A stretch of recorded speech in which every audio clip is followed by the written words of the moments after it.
Alright, YouTube, I was going to do an MLK video yesterday, but it was too many videos. I don't like to overload people. I'm trying to be somewhat conscientious of those who have complained that there are too many videos of mine in their subscription feed, while at the same time covering all necessary material. Like, I figure in any given day, unless it's a total fuckfest of a day, 3 or 4 videos suffices to cover the major points within the news, as well as, do a Minecraft episode or an MRE or whatever it happens to be that I want to do as well. Also, either today or tomorrow, I'll probably be doing a special video. I won't tell you what it's about. It has to do with some vintage things that I typically collect, and I think people would like to see the collection that I've amassed. It's pretty cool. I'll just say that much. It's not book related. It's actually art related, which I don't know. Some of you probably didn't expect that I was into that sort of stuff, but I'll cover that. This video, though, is about how Martin Luther King, essentially, if he was alive today and he saw groups like BLM, he'd think they were morons, number one. He'd probably consider them to be little different from street gangs, number two. And probably beat them in the head with a hammer, number three, out of pure disdain for their principles.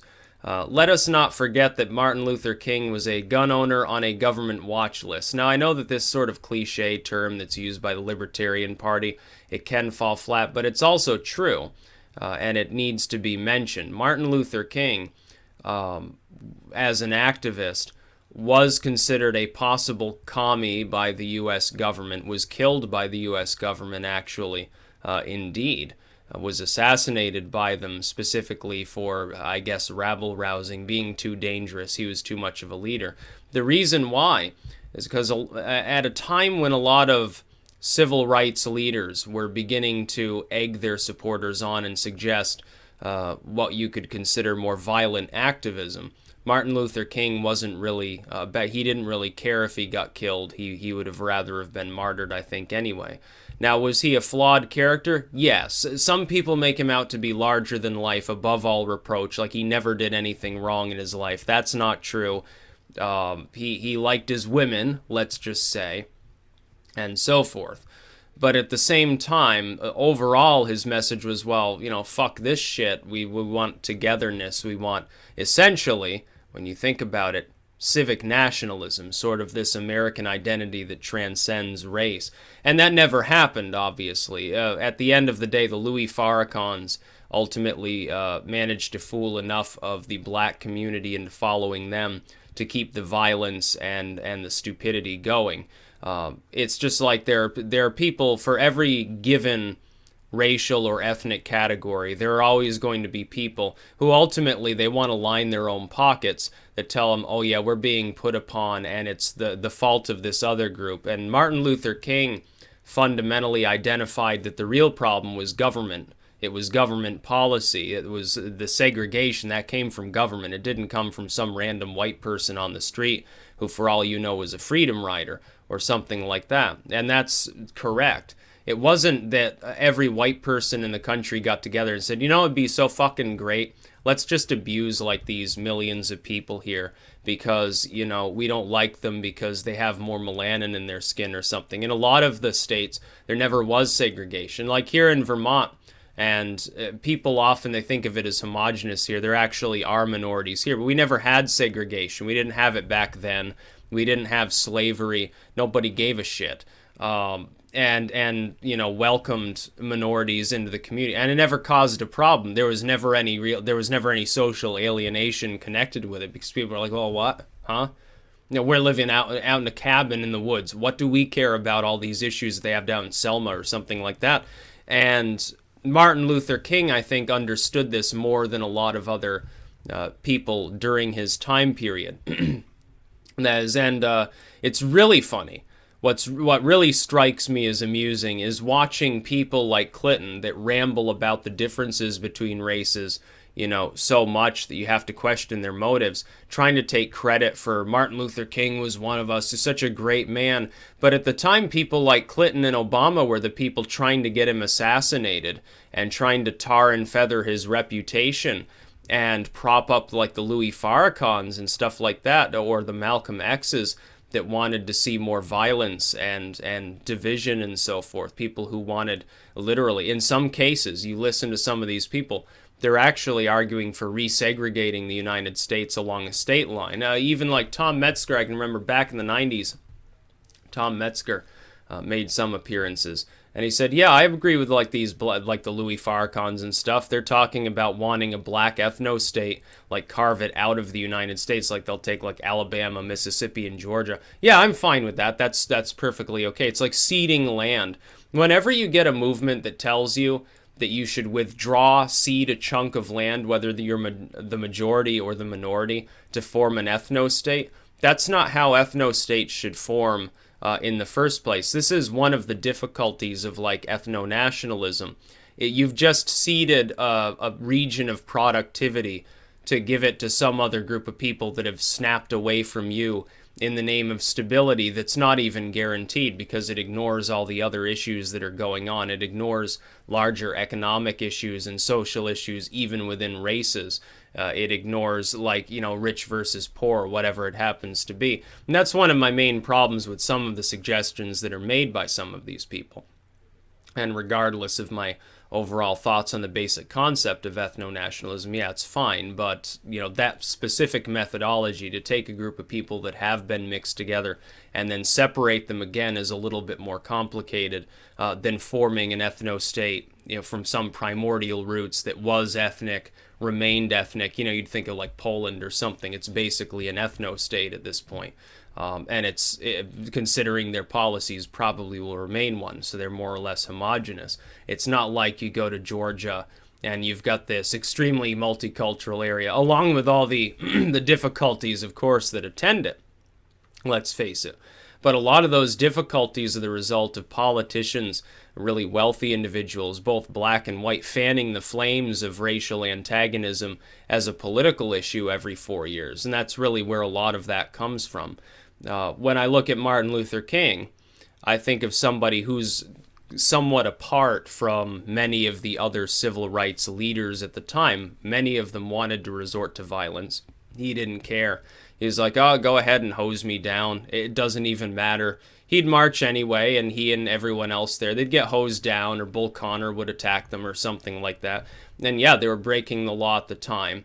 And got thrown in jail, and he writes his famous letters from jail and gives his I Have a Dream speech. And then the government kills him because they're like, well, he's getting too close to actually achieving racial togetherness, and he's making the government's policies look bad. We'd better take this bastard out.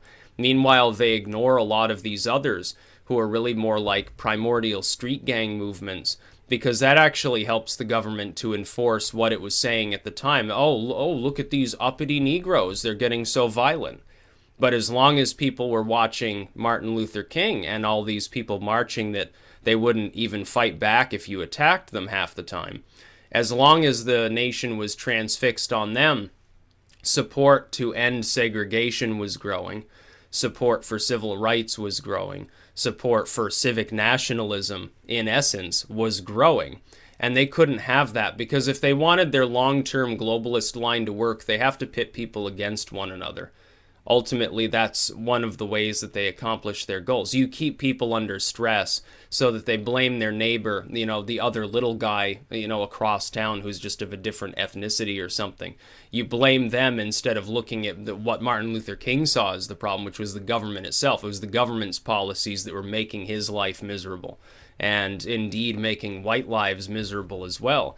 Groups like BLM, though, they don't see it that way. They're more like the groups that the government always gave its blessing to, because they rabble-rouse and they throw rocks, and so their communities, they're more violent, which helps the government prop up a police state that it then uses to abuse everyone and march closer and closer to this globalist dystopia. And then at the same time, people who are like, they're white or Asian or whatever, they look and they say, oh, well, this race of people, look how violent they're being. And it says black lives, so it's like all black people. And at the same time, they get the same idea. Civic nationalism goes past this and says, well, what's the point? Now, we've got so much government abuse. We got so many social problems, virtually all of which are created by Uncle Sam. People are worried. Like an ethno-nationalist says, well, illegal immigration's a problem. Well, yeah, no shit. Who put the immigration policies into play? Who ignores the border? who underfunds the border agents, who's responsible. It's the government that's responsible for it. It's not some random white liberal that happens to exist there and not care about the issue. They're not the one empowered to make any decisions over what happens with the border. You've got bad race relations. You got black on white crime or something in some inner city. You've got like the Crips and the Bloods, or you've got the Ku Klux Klan. Who ultimately encourages those groups? It's the government. Their own policies, the things they say, especially during elections, and what they do all year long, fundamentally props up such movements. It keeps them going because those movements' existence, those are intrinsic to the government's bottom line of this is why we need militarized police and domestic surveillance. This is why we need more government intervention on either side. The same figures within government that tell the social justice warrior or like some black community, yeah, those evil whites are too racist, we're going to desegregate this, and, you know, we're going to blanda it up, and we're going to move people around that are on, like, low-income housing and move them into white communities. The same people doing that and telling them how great that will be for the black community, also, on the same token, they tell the whites, oh, those minorities that are coming in, they're stealing your jobs, and that minority group is bringing crime, even though it's Uncle Sam that's causing all of these things to happen. See, the real enemy is statism. The real enemy is a government run amok. Now, it doesn't have any loyalty. When people say, like, oh, well, Obama's loyal to, like, social justice movement, and so the left sort of fawns over him, and people who are more maybe conservatives or traditionalists or whatever, they say, well, he's the great evil multicultural president that's trying to destroy the white race. That is, it's all an illusion that's been spun by that government to keep you fighting these sort of illusions, these shadows, while they abuse everybody. And so they can do it. Half the population will love the abuse. The other half starts attempting to fight the abuse, but they're not actually fighting the disease. They're just fighting symptoms of it, and they never make any real progress. So that's a little bit about Martin Luther King. I think if he was alive today, he wouldn't be an Obama fan, certainly. He wouldn't have voted for, he'd probably vote for Trump over Clinton, honestly, to tell the truth. He wouldn't support BLM, I can't imagine. Well, isn't it his daughter or niece or something came out and said, oh yeah, I voted for Trump because fuck this shit? Yeah, and BLM, they're not going to listen to him. If Martin Luther King were still alive, BLM would say, oh, well, he's outdated, old-fashioned, he's an Oreo, he's like gone full conservative mode, and now he's just like a white pawn or something like that. That's what they would say about him. They'd probably even say that about Malcolm X at this point. They've gone so far out in left field, they don't even understand how the world operates.